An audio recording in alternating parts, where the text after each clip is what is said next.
ప్రభువును రక్షకుడైన యేసుక్రీస్తు శ్రేష్టమైన నామములో మీ అందరికీ నా శుభవందనాలు. అందరు బాగున్నారా? చూద్దాం దేవుని యొక్క వాక్యం గురించి. క్రొత్త నిబంధన గ్రంథంలో లూకాసు వార్త 4వ అధ్యాయము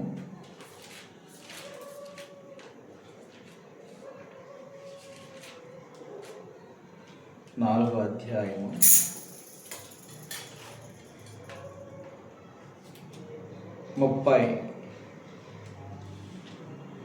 వాక్యం చదువుకుందాం.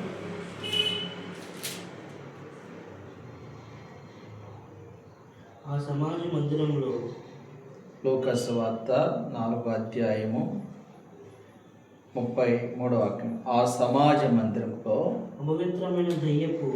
అపవిత్రమైన దయ్యపు ఆత్మ పట్టిన వాడొకడు ఉండెను. వాడు నజరేయుడైన యేసు మాతో నీకేమి మమ్ము నశింపజేయవచ్చితివా? నీవెవడవో నేను ఎరుగుదును. నీవు దేవుని పరిశుద్ధుడవని బిగ్గరగా కేకలు వేశాను. అందుకు యేసు ఊరుకుండుము, ఇతన్ని వదిలి పొమ్మని దానిని గద్దెంపగా దెయ్యము వారిని వారి మధ్యను పడదోసి వారికి ఏ హాని చేయక వదిలిపోయెను. చాలు. పరిశుద్ధుడా, గొప్ప దేవా, నీకు స్తోత్రాలు. నీ సన్నిధి నుంచి ఆదరించి కృపాక్షేమంతో నింపి బలపరచబడ కృతజ్ఞత స్తోత్రాలు చెల్లిస్తున్నా. నీ మాటలు నా నోట ప్రభా అగ్ని వంటిగా ప్రభా నా పెదవులకు కాల్చి నా నాలుకను ముట్టి మీ నామానికి మహిమకరమైన మాటలు మాత్రమే మీరు పొందుకుని నీ నామాన్ని మహిమపరచుకోమని ఈ ప్రజల హృదయాల్లో నీ వాక్యనిత్తమని యేసునామములో ప్రార్థించి పొందినాను తండ్రి, ఆమేన్. దేవునికి మహిమ ఘనత ప్రభావం కలుగునగాక. హల్లెలూయా. ప్రియులరా, చదవబడిన దేవుని యొక్క వాక్యంలో చూస్తూ ఉన్నట్లయితే ప్రియులరా, వాక్యం ఏమై ఉంది? లూకాసు వార్తలో మనం చదివిన మాట ఆశ్చర్యకరమైన మాట. ఏంటి మాట?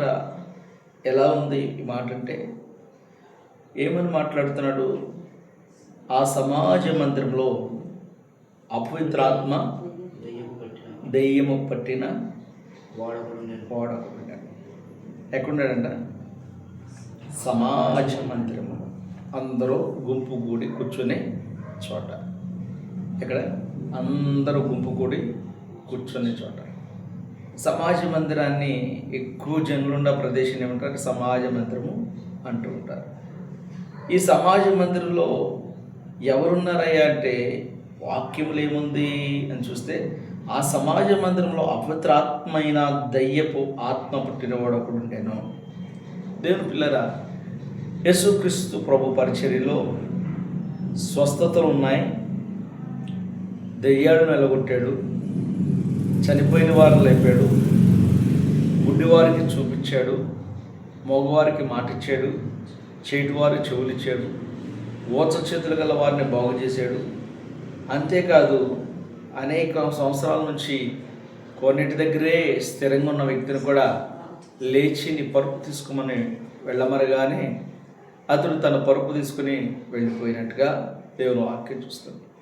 ఈరోజు మనం నేర్చుకునే పాఠం ఏంటంటే దెయ్యానికి శక్తి ఉందా లేదా? దెయ్యము ఏం చేస్తుంటుంది?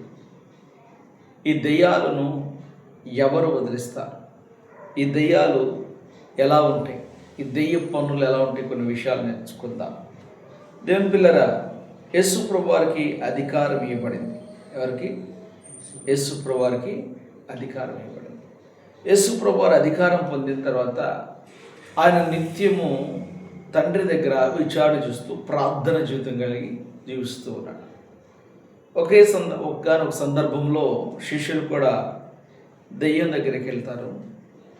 ఆ దెయ్యం వారిని ఎదిరించినప్పుడు ఆ దెయ్యం పోట్ల శిష్యులు చెడుతారు, ఇది ఎందుకు పోవట్లేదు? పోవాలంటే ఏం చేయాలంటే ఇది ప్రార్థన వల్ల మాత్రమే. దీనివల్ల ప్రార్థన వల్ల మాత్రమే పోయింది. ఇప్పుడు ప్రార్థన వలన మాత్రమే పోయింది. పిలుపు గొప్పదా, ప్రార్థన గొప్పదా? పిలుపు ఉండి ప్రార్థన లేకపోయినా, పిలుపు లేకుండా ప్రార్థన చేసిన ఉపయోగం ఉందా లేదా చూడాలి. ఏం చేయాలి?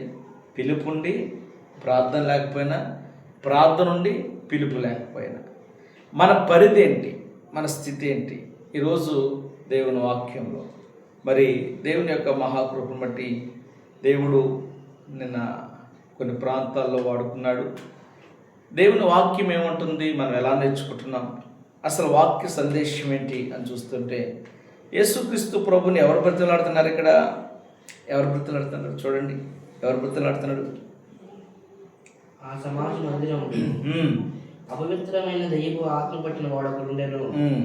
వాడు వాడు నజరేయుడైన యేసు. ఏమని మాట్లాడుతుంది దెయ్యం? మాతో నీకేమి, నజరేయుడైన యేసు మాతో నీకేమి, నీకేమి, నీకేమి, నజరేయుడైన యేసు మాతో నీకేమి, నీకేమి. క్వశ్చన్ మార్క్ చూడండి. వాడు నజరేయుడైన యేసు దగ్గర ఏముంది? అక్కడ నజరేయుడైన యేసు అన్న దగ్గర ఏముంది? కామ. కాస్త ఆగండి, ఆగి బాగా ఆలోచిస్తే దెయ్యము ఇప్పుడు మనుషులతో కూడా మాట్లాడిద్దా లేదా? మాట్లాడిద్దా లేదా? చెప్పాలి. మాట్లాడిద్ది లేదా? మాట్లాడిద్ది. ఇప్పుడు ఆ దెయ్యాన్ని గద్దించాలంటే మనకేం కావాలి? ఏం కావాలి చెప్పండి? ఏం కావాలి? ఆ దెయ్యాన్ని గద్దించాలంటే మనకేం కావాలి చెప్పండి అబ్బా, నోదేసి. అధికారం కావాలి కదా, అధికారం కావాలి. దెయ్యాన్ని మనం గద్దిస్తే పోయిద్దా? పోయిద్దా?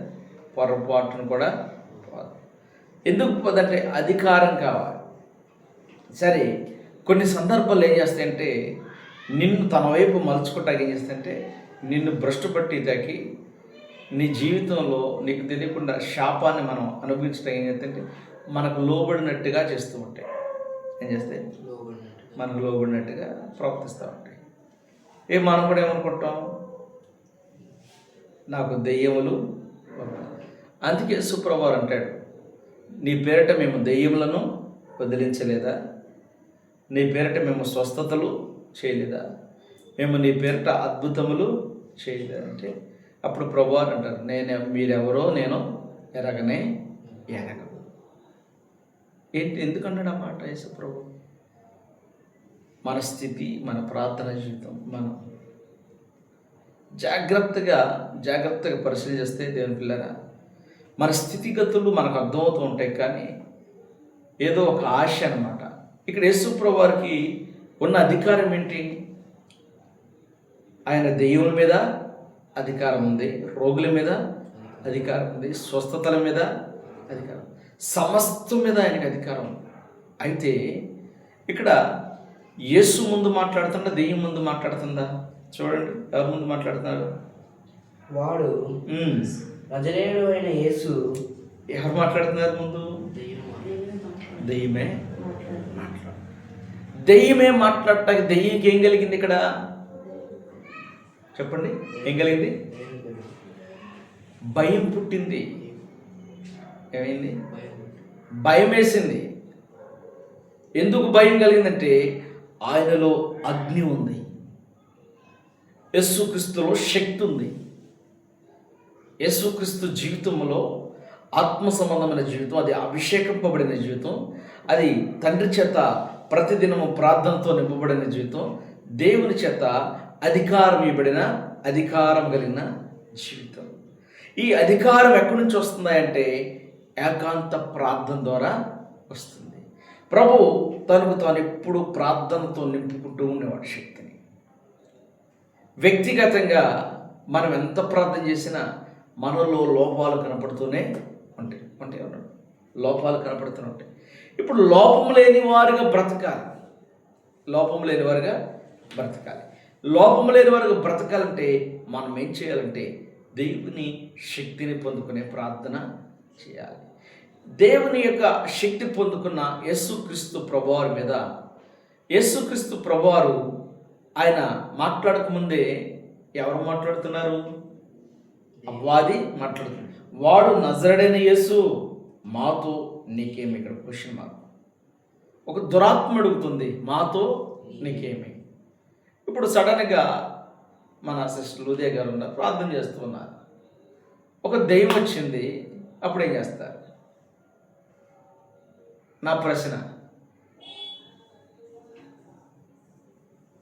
నేను మొన్న ఒక పాస్టర్ గారు చూస్తున్నారు, వాళ్ళ నాన్నగారు పాస్టర్ గారే.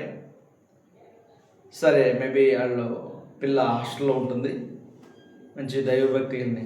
వాళ్ళ ఫ్రెండ్కి దెయ్యం పడితే ఈ పిల్ల ప్రార్థన చేసిందంట. ఆ దెయ్యం ఆ పిల్లలను వదిలేసి ఈ పిల్లలోకి వచ్చేసింది. ఇప్పుడు ఆ పిల్ల కాలేజీకి వెళ్ళాలని భయపడుతుందంట. ఏం చేయాలి అన్నాడు. ఏం చేయాలి? అసలు నీకు లేదు కదా, ఆయాసం ఎందుకు? అర్థం చేసుకోండి వాక్యాన్ని. వాక్యం మనకి క్షుణ్ణంగా, చక్కగా, తేట తెల్లగా మాట్లాడేది. ఇప్పుడు ఆ బిడ్డ ఇంటికాడ ఉంటుంది, హాస్టల్ అంటే భయం వచ్చేస్తుంది, వణుకొచ్చేస్తుంది. ఫ్రెండ్కి దెయ్యం పడితే ఏమెందుకు ప్రార్థన చేయాలి? చిన్నప్పటి నుంచి మేము క్రిస్టియన్సే కదా అని ఆశతో చేసి ఉంటుంది. కానీ ఇప్పుడు ఎవరు నష్టపోయారు? ఆమె నష్టపోయారు. ఇప్పుడు అలాగే మా సహోదరి లూదియా గారు మంచి ఆత్మతో ప్రార్థన చేస్తూ ఉన్నారు. మామూలు ప్రార్థన కదా, కొన్ని విషయాలు కొందరికి చెప్తే అర్థం కాదు, అనుభవపూర్వంగా అనుభవిస్తేనే అర్థమైతే అది త్వరలోనే జరిగింది. నాకు తెలిసి నేను అంటలేదు. అది నా పని నేను చేయాలి, నా పరిధి కలిగిన పని నేనే చేయాలి. ఆడి పరిధి కలిగిన పని ఆడే చేయాలి, మీ పరిధి కలిగిన పని మీరే చేయాలి. అవునా కదా? ఇది నేను చెప్పేది నా కోపమా? మీరంటే కోపం కాదు, మీరు మలుచుకుంటారని చెబుతున్నాను. ఇలా చెప్తే సమాజానికి కోపం వస్తుంది. ఎందుకు చేయొద్దంటారండి? ఎందుకు చేయొద్దంటారు? నా శక్తి ఉంది కదా, నాకు బలం ఉంది కదా. అవును, నువ్వెవరి కొరకు చేయాలి?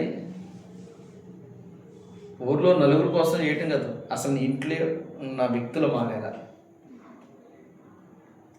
ఇంట్లో ఉన్న వ్యక్తులు మార్చుకోవటం కొరకు మనం ప్రార్థన చేయాలా? ఊరిలో ఉన్న వ్యక్తుల కొరకు మార్చుకొని ప్రార్థన చేయాలా? చెప్పండి. అందుకే దీపం వెలిగించేవాడు మంచం కిందను కొంచెం కింద పెట్టాడంట. ఎక్కడ పెడతారంట? దీపస్తంభం మీదే పెడతారంట. ఏ స్తంభం మీద? దీపస్తంభం మీదే. దేవునికి మహిమ కలుగును గాక. హల్లెలూయా. ఏ స్తంభం మీద? నీ సాక్ష్య జీవితం, నువ్వు ప్రకాశించిన వైనం, దేవుని దగ్గర నీ జీవితం ఎలా ప్రకాశిస్తుంది? వాక్యంతో నువ్వు ఎలా ఉన్నావు? వాక్య సంబంధమైన జీవిత విధానం నీలో ఎలా ఉంది? ఆ జీవన శైలి ఎలా ఉంది? ఇది కదా ప్రజలు చూసేది. దుష్టుడు కూడా వ్యక్తిత్వాలను పాడు చేయడానికి ప్రయత్నం చేసి తిరుగుతూ ఉంటాడు. చాలా లోతుగా చక్కగా దేవుడు వాక్యం ప్రతిరోజు మనకి దేవుడు సంఘంలో ఇస్తున్నాడు, మాట్లాడుతున్నాడు. కానీ మీరెందుకు ఆ వాక్యాలని హృదయం ఉంచుకోలేకపోతున్నారు? నేను విమర్శించట్లేదు, మిమ్మల్ని భయపెట్టట్లేదు, వాక్యం మాత్రమే నేను బోధిస్తాను. మీ ఇంట్లో అందరు రక్షణ పొందారమ్మా? పొందారా? ఒక వ్యక్తి ఇంటికి కడగాలంటే ఆ వ్యక్తి ఇంట్లో ఎంత బురద ఉంటుంది చెప్పండి? ఆ బురదంతా కడిగినోడి ఇంటికి వస్తుందా, కడిగినోడి ఇంటికి వెళ్ళిద్దా? కదా. చక్కగా ఇంట్లో ఉండను గాక. హల్లెలూయా. నేను అంటలేదు ఉండను గాక అంటే వ్యక్తిత్వం అర్థం చేసుకోవాలి. వాక్యం మనకి ఏం నేర్పుతుంది? జీవిత విధానం. అమ్మ నేను క్లాస్ చెప్పట్లేదు, దేవుని వాక్యం చదువుతున్నా. హల్లెలూయా. నేను భయపెట్టాలని కూడా చెప్పట్లేదు, భయపెట్టాలని కూడా చెప్పట్లేదు. బాధ్యతగా నేర్చుకుంటారు జీవితం. నేర్చుకుంటారా? లేదా అయ్యగారు మా జీవితం మా ఇష్టం, మా ఇష్టం. మనం ఎవరిని కడగట్టడానికి అర్హత ఉంది. అందుకే స్త్రీలారా రేయి మొదటి జాన మీ పిల్లల కొరకు ప్రార్థన చేయడని వాక్యం ఉంది. అలా ఉందా? మీ ఇంటికి వచ్చిన వాళ్ళందరూ కొరకు ప్రార్థన ఏముందా చెప్పండి. ఆయన పని చేయించుకుంటే ఆయన పనివారిని ఆయన ఏర్పాటు చేసుకున్నాడు. పోనీ అంత ఆశ అంతా తృష్ణగా ఉంటే మనం ఎలా బ్రతకాలి? కొందరికి పిలుపు ఉండదు, కొందరు పిలువబడరు. ఈ మధ్య జ్ఞానులు లెగుస్తున్నారు. వాక్యం చదివేసి బాగా బైబిల్ పట్టుకుని బాగా చదివి బ్యాగ్లో బైబిల్ పెట్టుకొని మీ కొరకు ప్రార్థన చేస్తాను, కళ్ళు మూసుకుంటారని ప్రార్థన చేయటం, మీ కొరకు దేవుడు మాటలు చెప్పమని 4 మాటలు చెప్పటం, ఇలా వెళ్తున్నారు. కానీ ఒకసారి ఆ ఇంటి వైపు తిరిగి చూస్తే అండి, ఆ ఇల్లు చాలా అగాధంలో ఉంటుంది, ఆ ఇల్లు చాలా లోతులో ఉంటుంది. ఎంతటింటిని కోసం కాదు మనం కష్టపడాల్సింది, ప్రయాసపడే భారం వహించిన సమస్త జనులారా మీరు నా యొద్దకు రండి, నేను మీకు విశ్రాంతిని కలగజేస్తాను అనలేదు ఈ మాట. ఎవరికి? ప్రయాసపడి భారం మోస్తున్న సమస్త జనులారా. మీకు భారం లేదా? మీ ఇంటి మీద ఉందా లేదా? ఉంది. కానీ మన భారం అంతా ఏంటి? మన బాధ్యత ఏంటి? అడుగుతారు, ఆశపడతారు. మీరు సూపర్ అండి, మీరు బాగా వాకింగ్ చెబుతారంటారు, మీరు బాగా సింగర్ అండి, బాగా పాడతారంటారు, అసలు మీరు ప్రార్థన చేస్తే అట్టే కార్యాలు జరుగుతున్నాయి అంటారు. కానీ నేను ప్రార్థన చేస్తే జరిగిన కార్యాలు నా ఇంట్లో ఎదురు జరగట్లేదు. ఎప్పుడైనా ప్రశ్నించుకున్నారా?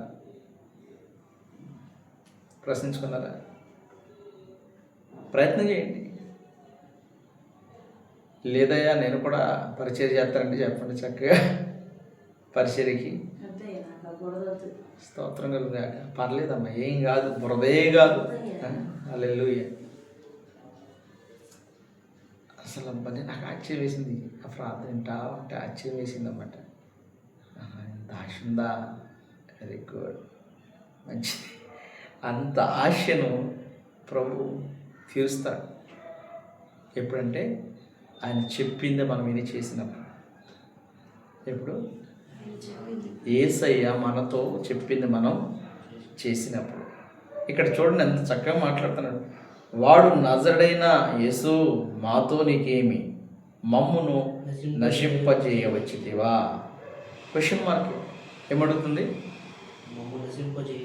మా జీవితాన్ని నాశనం చేయటానికి వచ్చావా? యేసు ప్రభుని ఏమడుగుతుంది చెప్పండి? మా జీవితాన్ని నాశనం చేయడానికి వచ్చేవా? దీనికి ఏమనిపిస్తుంది? ఇప్పుడు ఏం తెలుస్తుంది? అపవాదికి ఏం తెలుస్తుంది? ఇక నాకు జీవితము లేనే. ఇప్పుడు ఏమైంది జీవితం? ఇక మా జీవితం ఎండ్ అయిపోతుంది. ఈ కొలెస్ట్రాల్ పెరిగిపోతే మనిషి ఏమవుతాడు? కొలెస్ట్రాల్ పెరిగితే ఏమైపోతాడు? హార్ట్ అటాక్ అవుతుందో కదా, ఆయాసం అవుతుందో, ఏదవుతుందో తెలీదు. ఉన్నపాటి నుండి చక్కగా ఊపిరి వదిలేసి చచ్చిపోతాడు. ఇప్పుడు దీనికి ప్రభుత్వం చూడగానే ఏమైంది? కొలెస్ట్రాల్ పెరిగినట్టు అయిందనమాట నాకు తెలిసి. కొవ్వెరితే ఏం చేస్తారండి? గుండె చుట్టూ కొవ్వు పెరిగిపోయింది అనుకోండి, వాల్స్ పని చేస్తాయా? పూడిపోతాయి కదా, చచ్చిపోతాయి. ప్రియులరా, ఇక్కడ అపవాదుడుతున్న మాట ఏంటంటే, మమ్మును నశింపజేయవచ్చితివా, నీవెవడవో నేను ఎరుగుతున్నాను. దేవునికి మహిమ కలుగుతుంది.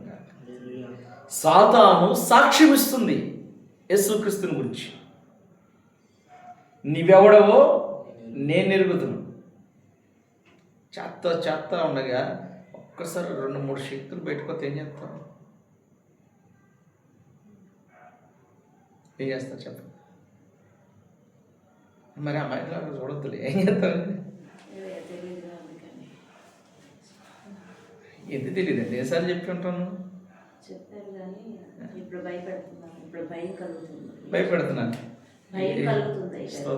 ఎన్నిసార్లు చెప్పానమ్మా, చెప్పారు. మీరు ఎలా ఉండాలమ్మా, మీరు ఇలా ఉండాలమ్మా, మీరు ఇలా ఉండాలమ్మా. అందరికి చెప్పే మాట అదే, అందరూ బాగుండాలి. ఆటోల మీద టైటిల్ రాసుకుంటారు కొంతమంది, అందరూ బాగుండాలి, అందులో నేను ఉండాలి కదా. మనం క్రీస్తులో బాగుండాలి, క్రీస్తు మనలో ఉండాలి. అలా చేస్తున్నప్పుడు ఒకవేళ పొరపాటున వారు లేదా దురాత్మ సమూహం బయటకు వస్తే ఏం చేస్తారు? ఏం చేస్తారు చెప్పండి? ఏం చేస్తారు? కాస్త ఎరికి అట్లేసి గట్టిగా ప్రార్థన చేస్తారు, పోదు. అవసరం తిరగబడి కొట్టిద్ది, సరే పోయింది. అది ఎవరింట్లో ఉంటుంది? అది ఎవరి దగ్గర ఉంటుంది చెప్పండి? ఎవరి దగ్గర ఉంటుంది? మన దగ్గరే, మన చుట్టూనే నివాసం చేస్తూ ఉంటాం. అవసరమైతే మన మన కుటుంబంలో ఎంతమంది వాళ్ళ దగ్గరికి వెళ్ళి వస్తా ఉంటాయి. మనకి ఇవ్వబడిన పని ఏంటి? మనం ఎవరము, మనం చేసే పని ఏంటి, మన బాధ్యత ఏంటి, మన జీవితం ఏంటి, మన యొక్క జీవన విధానం ఏంటి, నేను ప్రభువులో ఎంతవరకు ఎదిగాను. ఎప్పుడు మనం ఏం చేసుకోవాలంటే, ప్రభు దగ్గర ఈరోజు నా పరిస్థితి ఏంటి, తూకం వేసుకోవాలి. భక్తిని తూకం వేసుకోవాలి. వాళ్ళదేమో వాళ్ళు చేయించుకుంటారు, వెళ్ళిపోతారు. కానుకలు కూడా తీసుకుంటున్నారా? స్తోత్రం కదా. వాళ్ళు చేయించుకుంటారు, వెళ్ళిపోతారు. కానీ అనుభవించాల్సింది ఎవరు? అనుభవించాల్సింది ఎవరు? అందుకే వాక్యము చదవటం నేర్చుకోవాలి. ఈ మధ్య యూట్యూబ్లో వచ్చే ఈ ప్రసంగాలకి, వాళ్ళ ప్రసంగం బాగుంది, వీళ్ళ ప్రసంగం, మన కొంతమంది మన హృదయాల ఫేవరెట్లు అయిపోతారు. ఆ ఫేవరెట్ వాక్యాలే వింటుంటారు. వినండి, మంచిది, వినొద్దని నేను అంటలా. వాక్యం వినటం వల్ల జ్ఞానం పెరిగింది, కానీ వాక్యాన్ని కూడా క్షుణ్ణంగా చదువుకోవాలి, జాగ్రత్తగా చదువుకోవాలి. వాక్యం చదవాలి, ప్రార్థన చేయాలి. వాక్యం చదవాలి, ప్రార్థన చేయాలి. వాక్యంతో పాటు ఏముండాలి? ప్రార్థన జీవితం కూడా ఉండాలి. వాక్యంతో పాటు ప్రార్థన లేని జీవితం అయితే అది నిష్ప్రయోజనమైన జీవితం. ఏమని అడుగుతుంది దురాత్మ? మమ్మును నశింపజేయవచ్చితివా? ఇక మమ్మల్ని ఉండనివ్వా? నువ్వెవడవో నేను ఎరుగుదును, నువ్వెవడవో నేను. నీవు దేవుని పరిశుద్ధుడని బిగ్గరగా కేకలు వేసాను. ఏం చెబుతుంది సాతాను? నీవు దేవుని పరిశుద్ధుడని.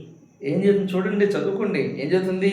నీవు దేవుని పరిశుద్ధుడు, నీవు దేవుని పరిశుద్ధుడవని బిగ్గరగా కేకలు వేసాను. హల్లెలూయా, దేవునికి మహిమ కలుగునుగాక. ప్రియులారా, నీవు దేవుని పరిశుద్ధుడవని బిగ్గరగా కేకలు వేసాను. ఎవరిని గుర్చిన కేక ఇది? నజరేయుడైన యేసుక్రీస్తు వారిని గుర్చిన కేక. ఈ కేక వేస్తున్న వ్యక్తి ఎవరు? దురాత్మ. దెయ్యం పట్టినాక దురాత్మ. మళ్ళీ టైట్లే మార్చేస్తున్నా. దురాత్మ కేక వేస్తుంది. దురాత్మ కేక వేస్తుంది. ఏమని కేక వేస్తుంది? దేవుని పరిశుద్ధుడని బిగ్గరగా కేకలు వేసును. అందుకు యేసు ఊరకుండము, ఇతనిని వదిలిపోమని దానిని గద్దెంపగా దెయ్యము వారి మధ్యన పడదూసి వారికి ఏ హాని చేయక వదిలిపోయెను. ప్రభుకు మహిమ కలుగును గాక. ఎవరి మాట ఉంది దెయ్యం? క్రీస్తు యేసు మాట విందండి. క్రీస్తు యేసు ప్రభు వారి మాట వింది. అందుకు యేసు ఊరకుండు. మన పిల్లలు అంటాం కదా, రే అరమాక, ఎందుకు అరుస్తున్నావు, నోరు మోసే, ఊరుకుండు అంటాం. భయం కలిగిన పిల్లలు అయితే ఏం చేస్తారు? ఊరుకుంటారు. మన పిల్లలే ఊరుకోరు, దెయ్యం ఊరుకుంటుందా? ఊరుకుంటుందా? నీకు మనవాళ్ళు మనవరాళ్ళు ఉంటారుగా, నువ్వు గద్దిస్తే ఆగుతారా? ఊరుకుంటారా? ఆగుతారా కదా? మళ్ళీ ఏం చేస్తారు? వెంటనే రిప్లై చేస్తాను, వెంటనే మళ్ళీ దాన్ని కంటిన్యూ చేస్తూనే ఉంటారు. కోపం వస్తుందా? ఇక్కడ దురాత్మతో యేసు ప్రభువారు అంటున్న మాట ఏంటంటే ఏమంటున్నాడు?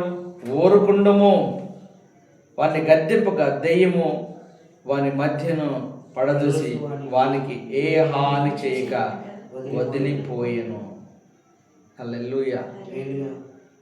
యేసు ప్రభువారు గద్దిస్తే ఊరకుండము, నేను చెప్పే మాటను అనగానే ఏం చేసింది?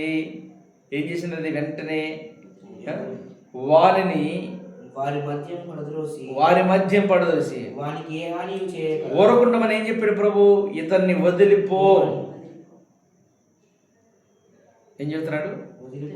ఇతన్ని వదిలి వెళ్ళిపో. హల్లెలూయా. చెప్పగలుగుతావా? నువ్వు చెప్పగలుగుతావా? ఎందుకు చెప్పలేము?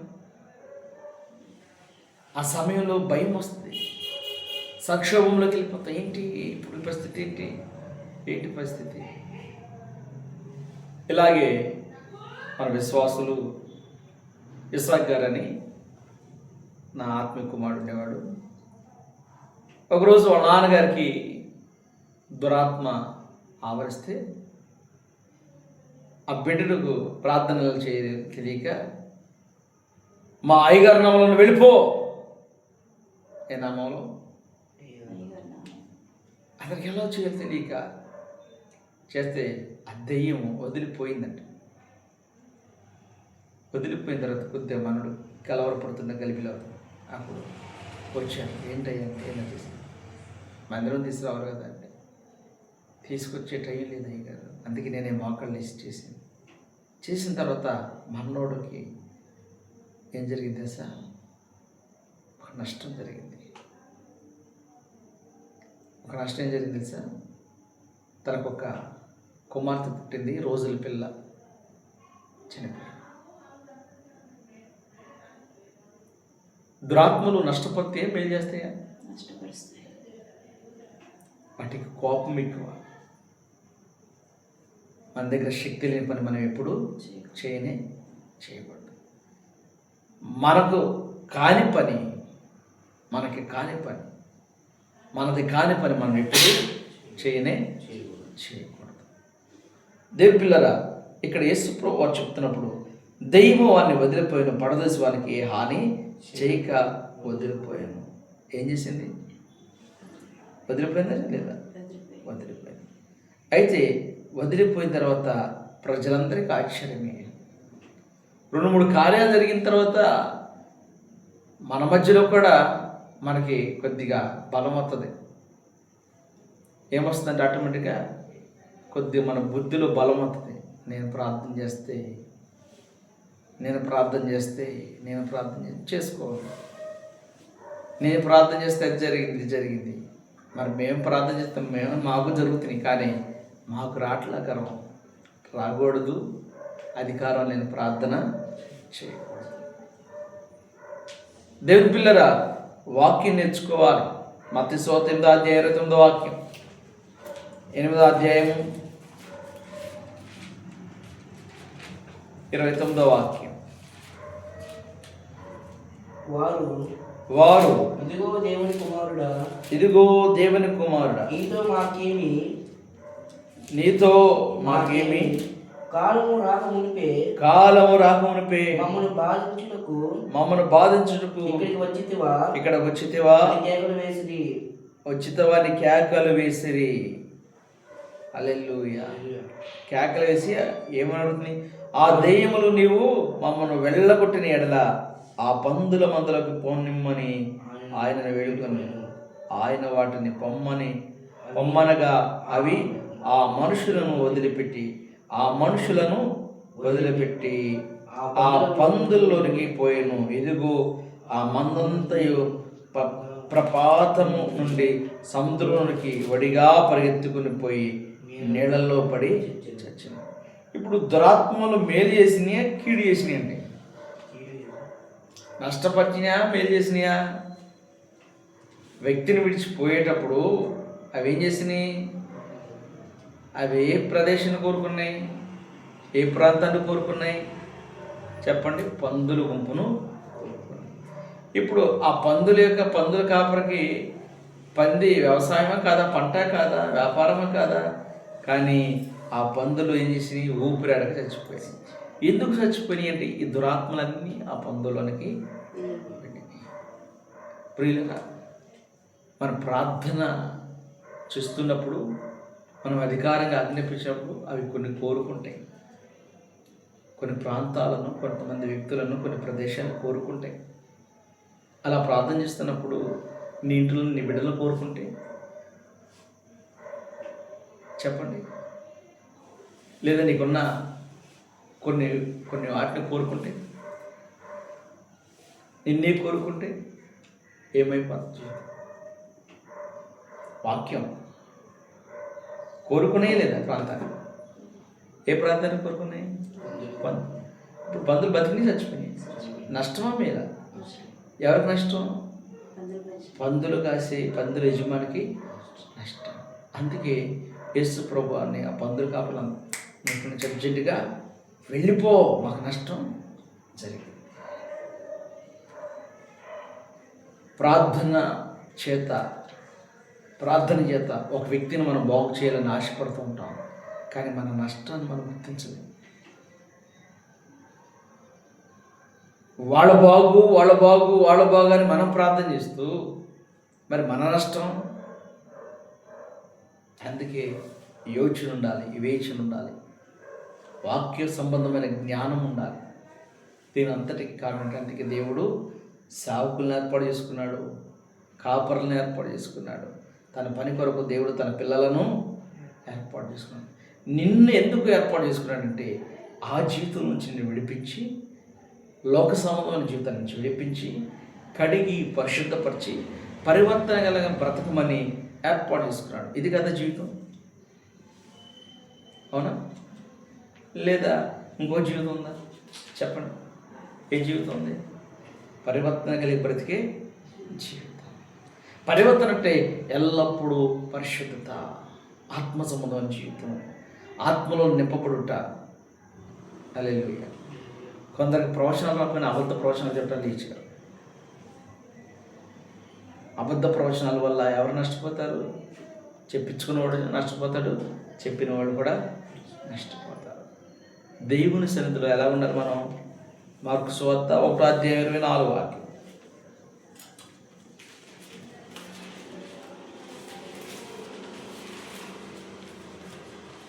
మార్కు సువార్త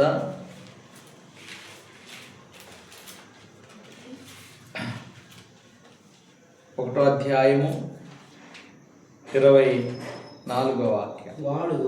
వాడు నజరేయుడగు యేసు మాతో నీకేమి, మమ్మల్ని నశింపచేయటకు వచ్చితివా? నీవెవడో నాకు తెలియను. నీవు దేవుని పరిశుద్ధుడవని కేకలు వేసెను. ఏం చేస్తుంది? ఏ విధమైన కేకేస్తుంది? ఇక్కడ ఎలా మాట్లాడుతుంది? ఏమంటే మీకు అర్థం అంటే 23వ వచనం నుంచి చదివితే అర్థం. ఆ సమయమున వారు సమాజ మందిరంలో అపవిత్రాత్మను పట్టిన మనుషుడు ఒకడు ఉండెను. మందిరంలో అపవిత్రాత్మ పట్టిన మనుషుడు ఒకడు, వాడు నజరేయుడగు యేసు మాతో నీకేమి, మమ్మును నశింపచేయటకు వచ్చి. ఎవరు నాశనం చేయటకంట? యేసు ప్రభువు వచ్చింది. ఎవరు నాశనం చేయటానికి? దురాత్మలను. మనల్ని కాదు. మనం ఎందుకు నాశనం అయిపోతాం అంటే మనది కాని పని మనం చేసి, అవునా కదా? ఇప్పుడు మనకు అవమానం రాకుండా ఉండాలంటే మనం ఎంత కరెక్ట్గా ఉండాలి కదా? ఉండాలి. అవమానం తెచ్చుకోవాలంటే ఏదైనా మనుషులు అలాంటి అంటే, ఏ రోజు ఇద్దరు యవనస్తులు అన్నా చెల్లెళ్ళు బండి మీద వెళ్తుంటే సమాజం గుడ్డిగా ఉండి వాళ్ళిద్దరికీ అక్రమ సంబంధాలు అంట కట్టే రోజులు ఇవి, అవునా కదా? అన్న చెల్ల, అన్నయ్య, తమ్ముడా, బాబాయ లేదా తండ్రి, ఇది కూడా తెలియని సమాజం అయిపోయింది. ఒక ఆడపిల్ల అందంగా ఉండి, ఒక మగపిల్లడు అందంగా ఉండి ఇద్దరు బండి మీద వెళ్తుంటే చాలు రకరకాల ఊహలు, రకరకాల ఆలోచనలు కదా. ఎవరు పాడు చేస్తున్నారు? ఆలోచనే వారిని పాడు చేస్తున్నారు. ఇప్పుడు దేవుని పిల్లలు ఎలా పాడవుతారు? ఎందుకు పాడైపోతున్నారు? దేవుని పిల్లల్ని ఎవరు పాడు చేస్తారు? దేవుడు పాడు చేస్తాడా? దేవుడు బాగు చేసేవాడే మన దేవుడు. మన దేవుడు ఎవరంటే మన జీవితాలను సర్వసత్యములో నడిపించేవాడు. అందుకే చక్కని మాట మాట్లాడుతున్నాడు. ఏమని మాట్లాడుతుంది అపవాది? నీవెవడవో నాకు తెలియను, నీవు దేవుని పరిశుద్ధుడు అని కేకలు వేసాను. దేవునికి మహిమ కలుగునుగాక. హల్లెలూయా. ఇక్కడ ఏం చేస్తుంది పవిత్రాత్మ అంటే 26వ వచనం చూస్తే, ఊరుకుండమని వారిని విడిచిపోమని దానిని గద్దెంపుగా ఆ అపవిత్రాత్మ వారిని విలవిల్లాడించి పెద్ద కేక వేసి వారిని విడిచిపోయాను. ఏం చేసింది? విలవిల్లాడించింది. కొంతమంది మూర్ఛ వ్యాధి పడిపోతారు, సడన్గా పడిపోయి కొట్టుకులాడుతూ ఉంటారు. వాళ్ళు నొప్పుల్లో పడిపోతారు, నీళ్ళల్లో పడిపోతారు, ఎక్కడ పడిపోతారో తెలియదు. అది కూడా ఒక అపవిత్ర ఆత్మే.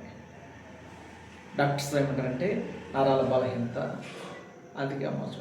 కానీ బైబిల్ ఏముంటుందంటే అది కూడా ఒక దురాత్మ అని బైబిల్ అంటారు. మన జీవితంలో మనకు కావాల్సింది ఏంటంటే ఆత్మలో మనల్ని మనం కట్టుకుంటాం. హల్లెలూయా. ఏం చేయాలి? ఆత్మీయ జీవితంలో మనల్ని మనము కట్టుకోవాలి. దేవుని చేత మనము నింపబడాలి, వాక్య చేత నింపబడాలి, దైవిక శక్తి చేత నింపబడాలి. ఇది కదా ప్రార్థన జీవితం. మీకు పిలుపు ఉంటే, మీకు పరిచర్య చేయాలని ఆశ ఉంటే చేసుకోండి, మంచిదే. జీవించండి, మంచిదే. మేము అడ్డుపడడం కాదు. కానీ ఆ పిలుపుకు తగిన జీవితం, ఆ పిలుపు నిజమా కాదా తెలుసుకోండి. ఆ పిలుపుని బట్టి ఎలా జీవించాలో నేర్చుకోండి. అర్థమైందా? ఒక వ్యక్తి భయభీతి కలిగి ఆ వ్యక్తిని మీరు పదే ప్రార్థించి భయభీతి నుంచి విడిపిస్తే ఆ భయభీతి మీ దగ్గరకు వస్తుంది. వాస్తవం.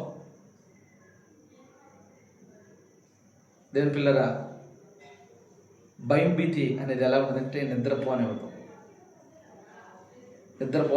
గుండెలు పిండేస్తున్నట్టు, గుండె లాగేస్తున్నాడు, చాలా రకాలు ఉన్నాయి.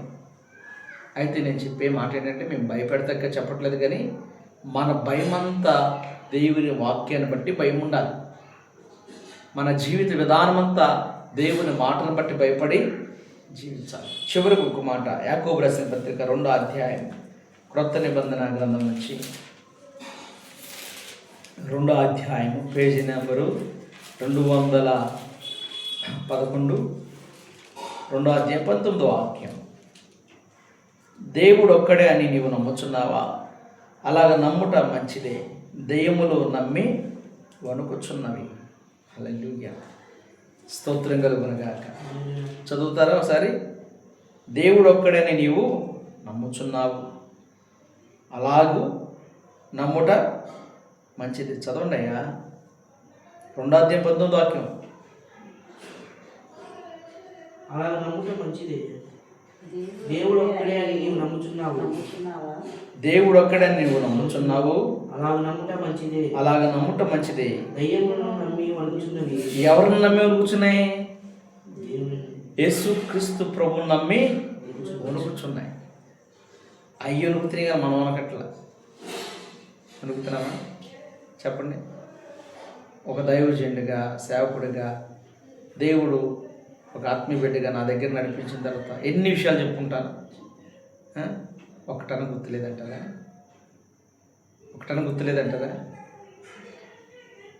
ఆయన చెప్తే నేను చేసింది ఏంటంటారా? మరి ఎందుకు ఉండట్లేదు? మీకు ఎందుకు ఉండట్లేదు? ఎందుకు ఉండట్లేదంటే ఆత్మ సంబంధమైన జీవితంలో భయం లేనప్పుడు నష్టం. అర్థమవుతుందా? మనకు కావాల్సింది ఏంటంటే ప్రార్థన బలం, దేవుని శక్తిని మనము పొందుకొని బ్రతకాలి. దయ్యములు నమ్మి వణుకుచున్నాయంట యేసును చూసి. మరి మనము యేసును చూసి ఎందుకు నమ్మి వణకట్లేదు? ఆయన ఆజ్ఞలు చూసి ఎందుకు భయపడట్లేదు? యేసుక్రీస్తు మాటను మన హృదయంలో ఎందుకు దాచుకోవట్లేదు? దెయ్యములు నమ్మి వణుకుచున్నప్పుడు నీవు దేవుని వాక్యాన్ని నమ్మి ఎందుకు వణకు? వాక్యానుసారంగా ఎందుకు బ్రతకడానికి సిద్ధపడట్లేదు? వాక్య సంబంధమైన జీవితాన్ని మనుషుడు ఎందుకు ఇష్టపడట్లేదంటే భూ సంబంధమైన జీవితాన్ని జీవించడానికే ఇష్టపడుతున్నాడు. ఈ మధ్యకాలంలో ఒక వ్యక్తి నాకు తెలిసిన వార్త ఏంటంటే బాగా భక్తి బాగా అసలు నెంబర్ 1 భక్తి చేసేవాడు అనమాట. చేసి ఆ భక్తి చేస్తూ అతనికి కాస్త బైబిల్ మీద పట్టు ఎక్కువ దొరికి జ్ఞానం ఎక్కువై అపోస్తలుడైన పౌలు తిమోతితో కడుపులు నొప్పి వచ్చినప్పుడు కొద్దిగా ఆ జబ్బు రసం పట్టించింది. ఇక అదిగో బైబిల్లో కొద్దిగా ఒక చొక్కేమని ఉంది కాబట్టి ఆత్మ సంబంధం చచ్చిన వాడు అయిపోయిన సంగతి మర్చిపోయి ఇక తాగటం మొదలుపెట్టాడట. ఏం చేయడం మొదలుపెట్టాడు? మద్యం తాగటం మొదలుపెట్టాడంట. ఒకప్పుడు ఆ మద్యం నుంచే విడిపించబడ్డాడు, మళ్ళీ ఇప్పుడు ఆ మద్యంలోకే బానిస అయిపోయాడు. బానిస అవటమే కాదు, ఎత్తటి వ్యక్తులను ప్రశ్నించడం ప్రారంభించాడు. వాక్యం ఎలాగుందిగా మరి వాక్యం అలాగుండి ఇలాగున్నప్పుడు నువ్వెందుకు తాగి రోడ్ల మీద పడిపోతున్నావు? నువ్వెందుకు తాగి భ్రష్టుడు అయిపోతున్నావు? తాగకూడదు కదా. నీ దేహాన్ని పాడు చేస్తే దేవుడు ఏమన్నాడు? నీ దేహం దేవుని ఆలయం ఎరగవా, దాన్ని పాడు చేయమని నేను పాడు చేస్తాను అన్నాడు కదా. ప్రశ్నించే నీవు జాగ్రత్త. ప్రశ్నించే జీవితాలు జాగ్రత్తగా ఉండాలంటే ప్రార్థన కలిగి ఉండాలి. దేవుడి మాటలు తన వెనుకల్లో దీవించి ఆశీర్వదించి భద్రపరిచి ముద్రించును గాక. ఆమేన్.